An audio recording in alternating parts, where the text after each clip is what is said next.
Solving general chemistry problems, reaction kinetics. There can be various ways to measure and report on the speed of a reaction. Its rate constant is an important property along with the order of the reaction. However, some people have a hard time visualizing the rate constant with its various units. A reaction half-life is another way people report on the speed of a reaction, and many find it to be a more helpful description of a reaction's speed. The half-life is the time it takes for a reaction to be half completed. A faster reaction has a shorter half-life. It's usually given the symbol T1 half. The questions we looked at in the previous video were actually given as data for the reaction half-life. Recall that the question said that the time for the reaction to be 50% completed was 20 minutes. That was the reaction's half-life. If you will recall, we solved the integrated rate laws and were able to arrange that 20 minutes to provide an expression for the rate constant. Here are the expressions to find K for the three simple rate laws when given the half-life. We replaced the 20 minutes that came out of those specific problems with the variable T1 half to show it for the more general case. K equals A0 over T1 half for the 0th order reaction, ln 2 over T1 half for the 1st order reaction, and 1 over A sub 0 T to the 1 half for the 2nd order process. These equations are able to readily provide an expression for K if we were given the half-life. It's easy enough to invert these equations to solve for T1 half if we had the value for K instead. They would, of course, read T1 half equals A sub 0 over K for the 0 order process, ln 2 over K for the 1st order process, and 1 over A sub 0 K for the 2nd order process. A half-life always has units of time. A reaction rate always has units of molarity per time. By contrast, the rate's constants units are unique to each reaction order. For 0th order, K's units are concentration over time. 1st order is reciprocal time, and 2nd order, the units are reciprocal concentration times reciprocal time. Now you can use any appropriate time unit, minutes, hours, days, millennia, etc., and an appropriate concentration unit, millimolar, micromolar, etc. These rate constant units have these values so that when combined with the concentration terms required by the order of the reaction, it will give the right units for the reaction rate, which are always concentration per time.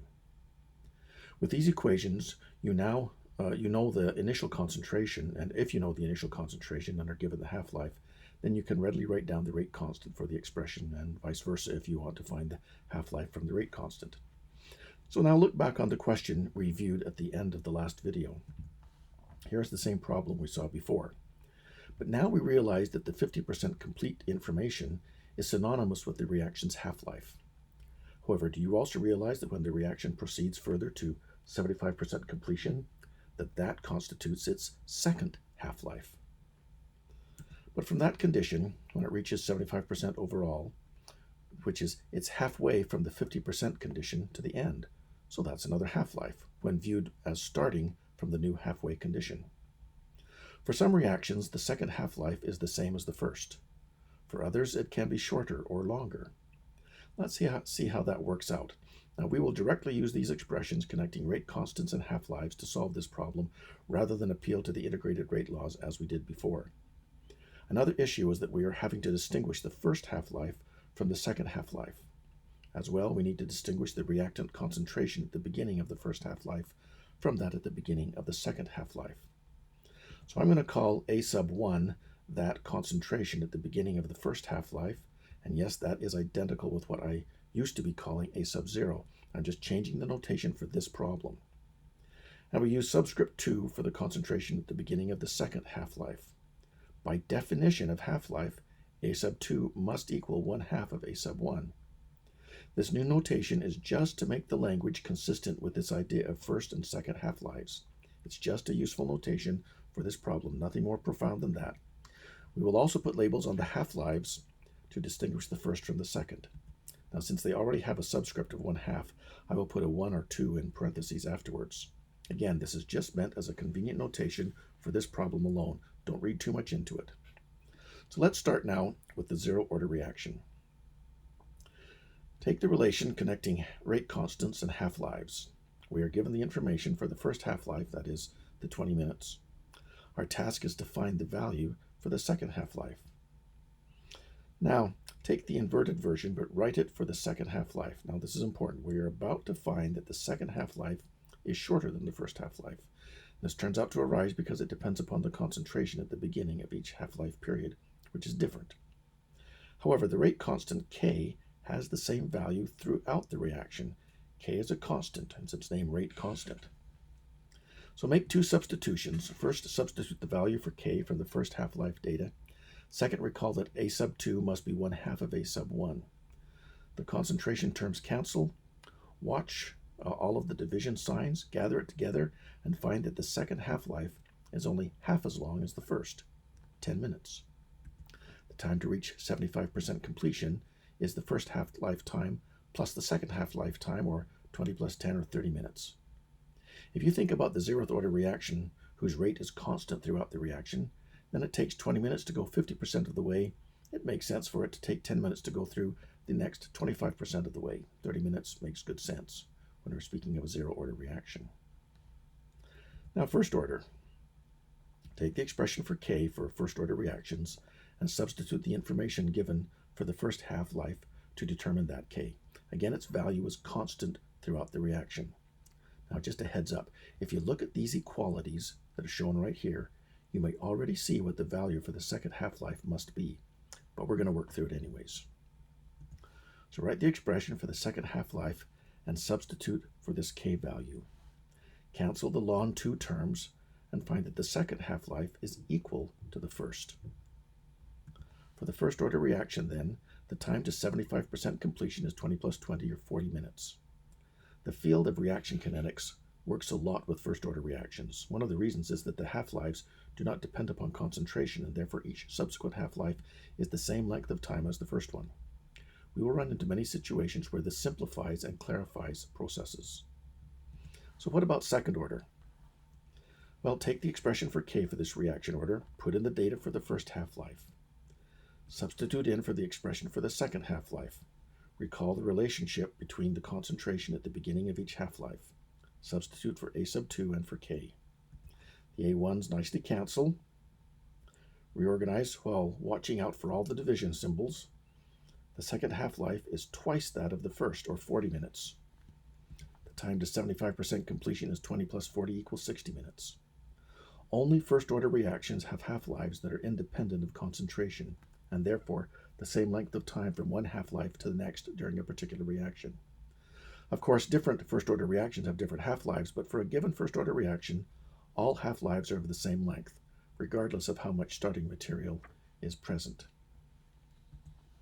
Now here's a summary of these points. Zero and second-order half-lives depend upon the concentration at the beginning of the half-life time period. And in a zero-order process, subsequent half-lives are increasingly shorter. In a second-order process, subsequent half-lives are increasingly longer. In first-order processes, all subsequent half-lives are of the same length of time because they do not depend upon how much material is present at the beginning.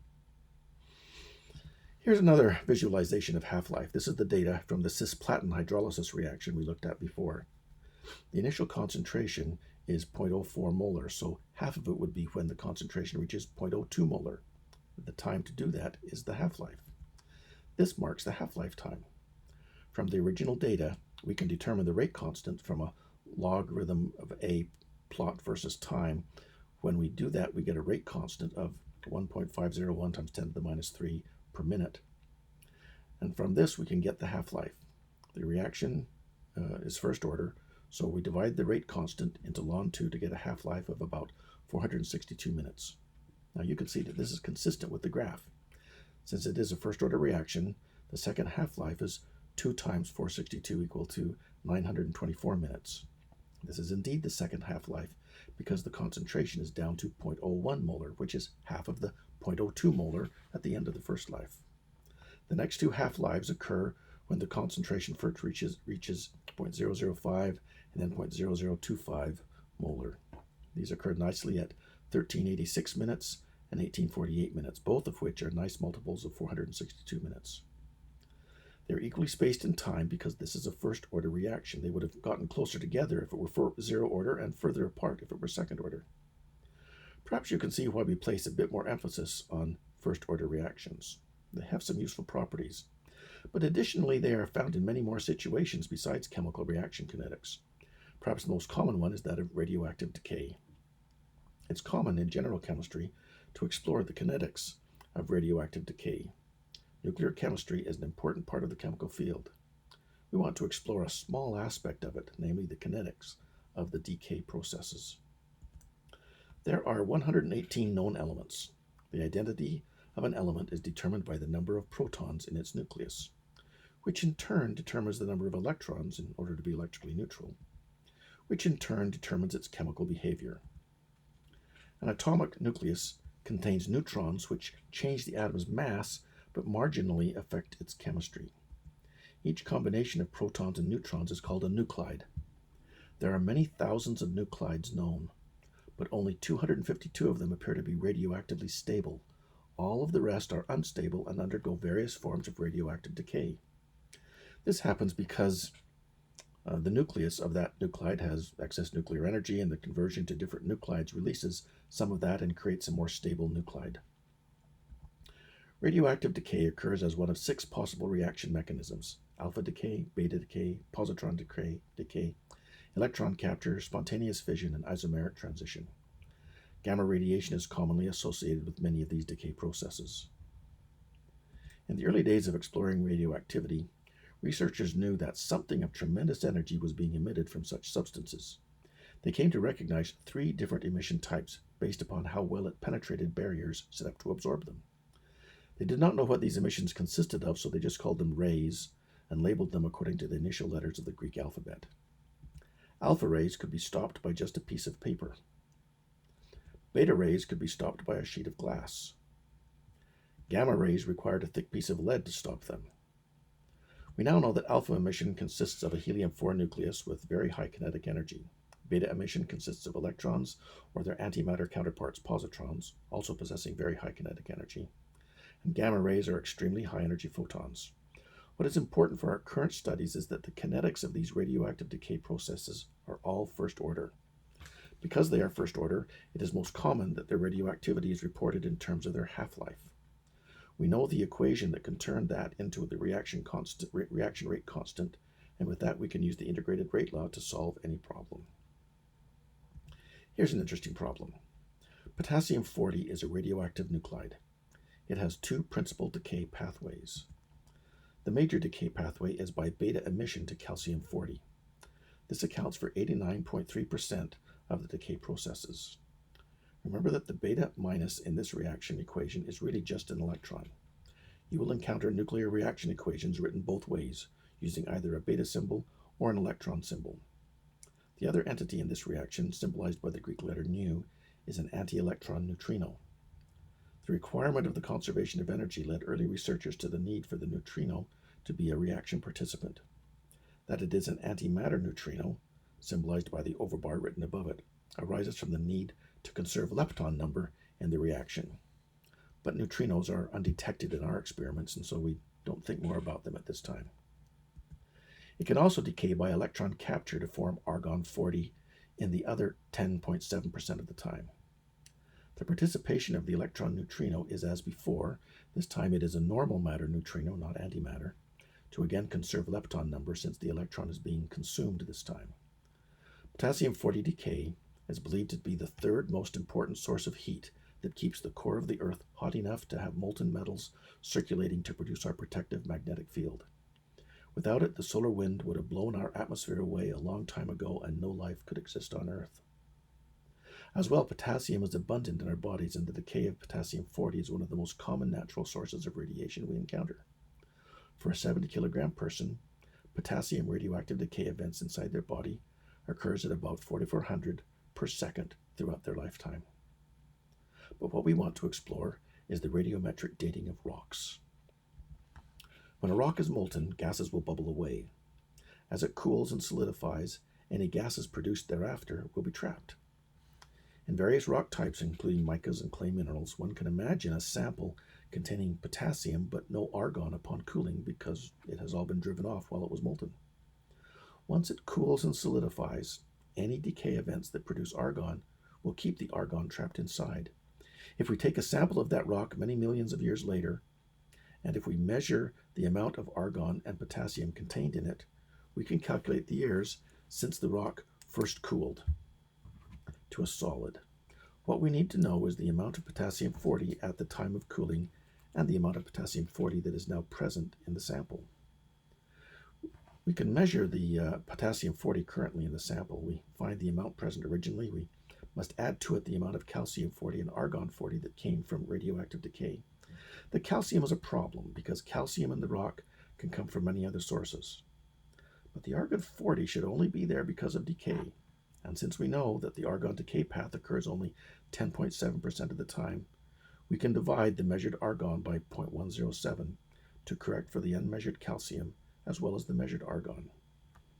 We now use the integrated rate law for first-order processes to find the time that has elapsed since the rock cooled and formed. The half-life of potassium-40 is 1.248 times 10 to the 9 years. We know that dividing this into ln 2 gives the rate constant for the process. So consider this situation. We find a rock sample that has 103.5 ppm of potassium-40 in it. We melt the sample and collect the gas given off, and with a mass spectrometer, we find that it was 5.7 ppm in argon-40. How old was the rock? The original potassium-40 content in the rock is the sum of that which is measured now and that which has been lost to radioactive decay. The argon-40 content divided by 0.107, which is the fraction of the decay processes that led to argon-40, gives the amount of potassium-40 lost to radioactive decay. Divide the 5.7 ppm by 0.107 to correct for the unmeasured calcium and the measured argon. That gives 53.3 ppm. This is the potassium-40 concentration that has decayed away. The amount present originally is 103.5 plus 53.3 or 156.8 parts per million. This is the original concentration. The current concentration is 103.5. We run this through the first-order equation. We have the original and the current concentration, and we want to solve the equation for time. The rate constant K comes from the given half-life. Substitute all this in to find a time of 748 million years since the rock cooled and solidified. This would be near the end of the Tonian period and is much earlier than the Cambrian explosion 541 million years ago. If you were to pursue a career in geology, you would find that there was still a lot of details that needed to go into dating a rock using this technique. It is useful and accurate, but there are plenty of details and caveats that need to be incorporated into the analysis.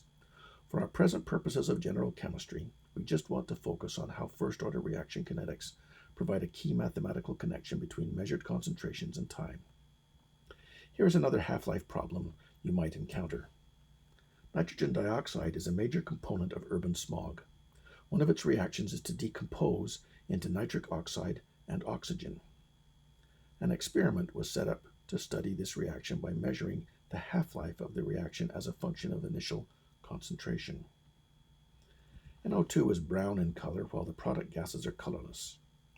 Monitoring the absorbance of transmitted light and looking for when it dropped to half the initial value allowed the determination of the half-life. Two experiments produced these results. Initial concentration of NO2 of 1 millimolar measured half-life of 1.09 hours. Initial concentration 5 millimolar measured half-life 13.1 minutes. So what is the order of the reaction? Write down the rate law and determine the reaction rate constant. Because the half-life changes when the concentration changes, we know that it is not a first-order reaction. Now recall the form of half-life equations for zero and second-order processes. Half-life scales directly with initial concentration for a zero-order process and inversely for a second-order process. Here, an increase in initial concentration leads to a shortened half-life. This must be a second-order reaction in NO2. Convert 1.09 hours into seconds. It's about 3,924 seconds. The second experiment found a half-life of 786 seconds. The expression of second-order half-life produces a rate constant of 1 over 1 millimolar times 3924 seconds, or 0.255 per molar per second. A similar calculation with the second experiment gives a rate constant of 1 over 5 millimolar times 786 seconds, or 0.255 per molar per second. This is consistent with a second-order process, and we can conclude that the rate equals 0.255 per molar per second times the square of the NO2 concentration.